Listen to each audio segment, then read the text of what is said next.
So we finished the no calculator section. Now it's time to go through the calculator section. Now, I will tell you, only about a third of these problems really need the calculator, so that's something to keep in mind. So if you're not needing to use the calculator on a lot of these problems, you're not doing anything wrong. So let's dig in. We're going to do about 5 or 6 problems here in this video. It looks like there's 17 questions in this section, so I think I'll split it into about 3 videos to go through all these clearly for you. On this first one, it says an object is moving along a straight line for positive t, of course, where the position is s, the velocity is v, and the acceleration is a. They're just giving us definitions there. We don't know what those functions are. Which of the following expressions give the average velocity over time? Well, average velocity is simply your change of position over time. It doesn't really matter what happened in the middle as far as position goes. All right, we're just going to map a secant line from start to finish and find the slope of that. So this happens at 8. This happens at 2, right? It says this is happening from 2 to 4. So the position would be s of 8 minus s of 2, right? That's the change in position, all according to 6 seconds. So no calculator needed in there, that's for sure. Okay, moving along. If the sine function is the antiderivative for f, then the integral from 1 to 2 on f would be, well, you see here, we don't have to do the antiderivative because it's already been done for us. So this would be sine of 1 over x squared plus 1 evaluated from 1 to 2. Now this is a good moment for me to say, and I'm sure it is, your calculator needs to be in radians mode for all of this. For the entire AP Calculus test, it should be in radians mode. All right, now we plug in our upper bound. That would be 1/5, right? 2 squared is 4, 4 plus 1 is 5, minus the sine of 1/2. All right, and now we will need to go to our calculator. So I've got a TI-84 emulator here, so I can show you. We're going to do sine of 1 divided by 5 minus the sine of 1/2. And we hit enter, negative 0.281. And the answer is right here, isn't it? So 77 is A.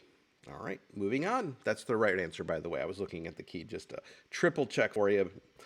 The function f is differentiable. Okay, so that means the derivative exists everywhere. So if you look at all these, it's these graphs, these are not undefined anywhere, by the way.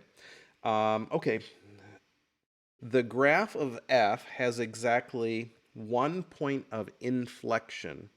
And by the way, it's also increasing. So what I would suggest when you see it, when it says f is increasing, just write this down immediately. The first derivative is always positive. Okay? Now, what happens at inflection points? At inflection points, it says we have exactly 1 inflection point. So my brain thinks, all right, so the second derivative is 0 or undefined at 1 point. All right, so I'm thinking about all that. Now, we can rule out 3 of these graphs already. Which 3 can we rule out? Well, since they are asking which of the following could be f prime. So these are all f prime graphs. There's only 2 that are completely above the x-axis the whole time. That has to do with this guy right here. So it says the first derivative is positive, so we're looking for graphs that are in quadrants 1 and 2 only. Now it says the second derivative, which would be the slopes here, is 0 or undefined at only 1 place. And I see right here, this is undefined right there. So I'm thinking A is the answer, but let's look at E. Indeed, look, E has it has at least 2 horizontal tangents. So that would be 2 critical points where the inflection could change. So it's definitely A. A is the answer. So we'll get rid of that. All right, so 78 is A. No calculator on that one either. A vase has a shape where it is a function revolving around something. So here's the curve from 0 to 5, and it's revolving around the x-axis. Now, the sine curve, of course, looks like this, right? Because I had to shift it up by 2. And we're going from 0 to 5. So that would be about right here. It doesn't really matter where you put it. And we're going to revolve that around the x-axis and create this vase thing. All right, it doesn't really matter doing a good drawing, but you get the idea. We're going to integrate, and we're going to use the disk method. So all of these are little bitty disks, and each volume would be pi r squared times your dx, right? That's the thickness of each cylinder. And of course, you're going to add them all up. That's what the integral does. So you learned all this earlier in the year. So we're just going to integrate from pi radius squared. So the radius in this problem, this is a dx problem because the radius runs up like this. The radius is your y value, and your y value is your function. You did some of these where they revolved around the y-axis, and then it was a dy problem. But this is a dx problem, so we put that in there. So we have to run this through the calculator is the easiest way to do this. Don't try, you might hurt yourself if you try to evaluate this integral without your calculator. So you do math. Number 9 is finite integration, and the lower bound is 5. The lower bound is 0, the upper bound is 5. And inside here, we do have to open a parenthesis because we're going to type 2 plus sine.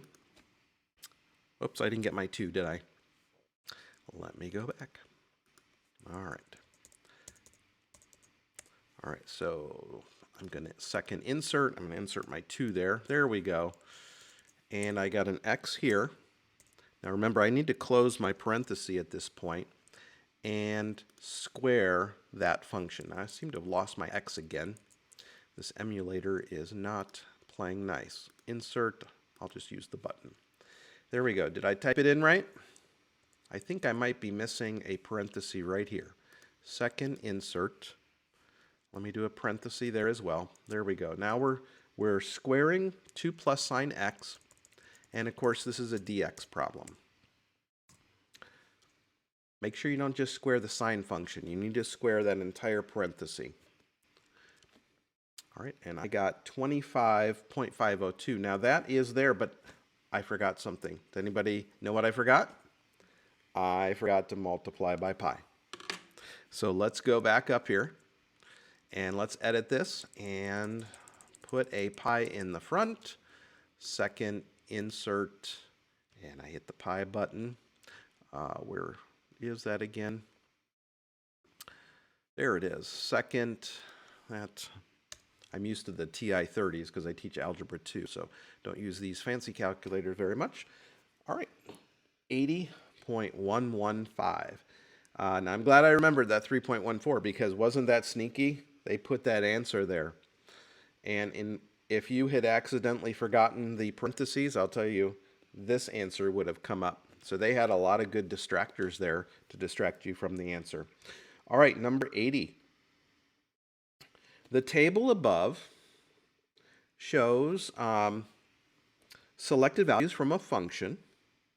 The function is twice differentiable, where the second derivative is positive. Okay, what does that mean?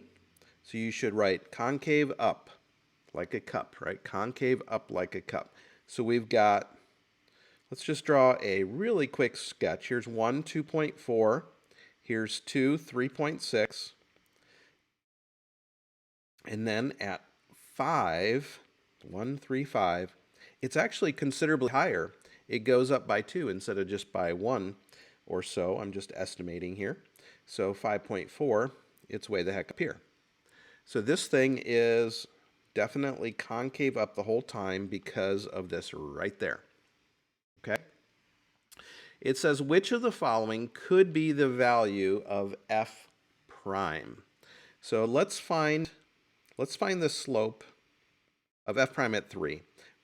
They're wondering about the slope of right there. What would the derivative be right at 3?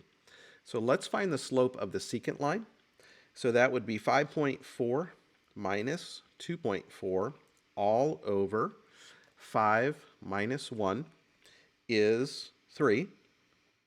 Okay, so we get, I'm sorry, it's 4. 5 minus 1 is 4. And we get 3/4, which is 0.75. So that slope is 0.75. And if you reason it out, which of these is closer, it's the 0.7, and that is the correct answer. And you can also analyze the slope here. I'm sorry, the slope from, let me change colors. You could analyze the slope from here to here and compare it to here, and 0.7, all signs point to 0.7 is the best estimate. But just doing that slope of the secant line was enough here to get us the correct answer. All right, let's do this one more problem. At time 0, a forest preserve is starting with a population of 1,500. So in your brain and on your paper, you may want to just write this, like don't forget to add 1,500, because the rate that it's growing is given by this function. This is a rate function, kind of like a velocity function. What is the population? So we need to add the change, the total change. Remember, that's the integral of the rate. Like the integral of velocity is can be your distance traveled if you do the absolute value. So this total change would be the absolute value. Now I don't need to put the absolute value here because we understand that e to the x is always positive. That is something you might want to think about. We don't need to do an absolute value here, but we could do 2,000 e to the 0.23 t dt. And this is going from 0 to 3. Now, of course, you could do this integral pretty quickly since the integral of e to the u is just e to the u, right? And then you have to take into account the chain, which we do have here. But you know what? I think it's still going to be faster to just plug this in.